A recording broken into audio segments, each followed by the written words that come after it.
বড়ো ছাত্ৰ সন্থাৰ উদ্যোগত সমগ্ৰ অসমৰ জিলা সদৰ আৰু মহকুমা সদৰত আমি মশাল এই টৰ্চ ৰেলী কাৰ্যসূচী আমি আয়োজন কৰিছোঁ। ইয়াৰ মূল কাৰণটো হ'ল যে বৰ্তমান সংসদত শীতকালীন অধিৱেশন চলি আছে ভাৰতত পাৰ্লিমেণ্ট, আৰু এই উইণ্টাৰ ছেশ্যন পাৰ্লিমেণ্টত আমাৰ দাবী আছিল যে বিটিআৰ বা বড়ো শান্তি চুক্তি সকলো দফা আখৰে আখৰে ৰূপায়ণ কৰাৰ কথা, 125th এমেণ্ডমেণ্ট যি সংবিধান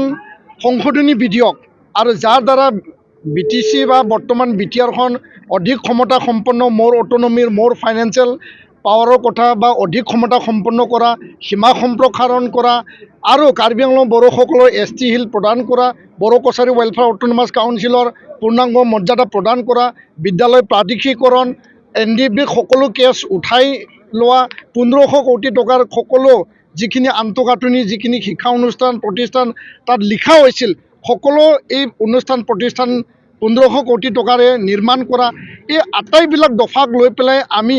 নিখিল বড়ো ছাত্ৰ সন্থাই সঘনাই আমি ভাৰত চৰকাৰক, গৃহমন্ত্ৰী ডাঙৰীয়াক, প্ৰধানমন্ত্ৰী ডাঙৰীয়াক, অসমৰ মুখ্যমন্ত্ৰী ডাঙৰীয়াক আমি আহ্বান জনাই আহি আছোঁ যে যিকোনো পৰিৱেশত, যিকোনো বিনিময়ত ভাৰত চৰকাৰে যি প্ৰতিশ্ৰুতি প্ৰদান কৰিছিল, যি আমাক কথা দিছিল যে চুক্তিৰ সকলো দাড়ি কমা ৰূপায়ণ কৰা হ'ব, চুক্তিৰ সকলো দফা আখৰে আখৰে ৰূপায়ণ কৰা হ'ব, আৰু এই কথাটো লৈ আমি ভাৰত চৰকাৰক সিদিনাখন দিল্লীত যন্তৰ মন্তৰত আমি প্ৰতিবাদী কাৰ্যসূচীৰ যোগেদিও আমি আহ্বান জনাইছোঁ। 29 তাৰিখে আমি ৰেলী কাৰ্যসূচী লৈছিল, ইয়াৰ যোগেদিও আহ্বান জনাইছোঁ। পুনৰ আজি এই সংসদত শীতকালীন অধিৱেশন যিহেতু চলি আছে, আৰু আজি আমি দেখিবলৈ পালোঁ যে জয়ন্ত বসুমতাৰী ডাঙৰীয়া কোকৰাঝাৰৰ MP সাংসদ, তেখেতে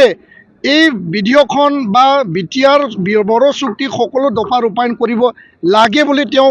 আজি সংসদত উত্থাপন কৰিছে। আমি ভাৰত চৰকাৰৰ প্ৰতি আশাবাদী, দৃঢ় বিশ্বাসী। এতিয়াও আমি ৰখিছোঁ যে গৃহমন্ত্ৰীয়ে যি কথা কৈছিল সকলো দফা আখৰে আখৰে ৰূপায়ণ হওক, আৰু এই শীতকালীন অধিৱেশনত 125th যি এমেণ্ডমেণ্ট সেইটো বিধেয়কখন পাছ কৰি পেলাই BTCখন অধিক ক্ষমতা সম্পন্ন কৰাৰ কাৰণে ভাৰত চৰকাৰে দায়বদ্ধতাৰে কাম কৰক। সেইটোৱে আমাৰ আজিৰ এই মাৰ্চ টৰ্চ ৰেলীৰ মূল উদ্দেশ্য, আৰু এই কাৰ্যসূচীৰ যোগেদি ভাৰত চৰকাৰক আমি আহ্বান জনাইছোঁ, দাবী ৰাখিছোঁ। ধন্যবাদ।